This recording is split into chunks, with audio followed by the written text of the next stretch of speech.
प्रभो हर हर महादेव शिव शंभो धवलेश्वराय वाळालिंगाय नमः। दीपं यदि परं ब्रह्मा दीपं यदि जनार्दनः दीपहरतु मे पापो पूजा दीप नमस्तुते। अहे धवलेश्वराय वाळालिंग महाप्रभु संसार सुखी रखंतु। आज पवित्र सांब दशमी पुत्रदा एकादशी शुभ मंगलवार रे समस्त श्रद्धालु भक्त मानकर मंगल करंतु।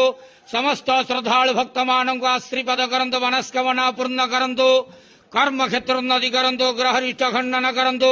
जगतर मंगल करंतु। विश्वर कल्याण करंतु। आपणकर नाम विख्यात करंतु। सेवकर डाक श्रवण करंतु। समस्त गुआवसा भक्त मानकर मनस्कामना पूर्ण करंतु।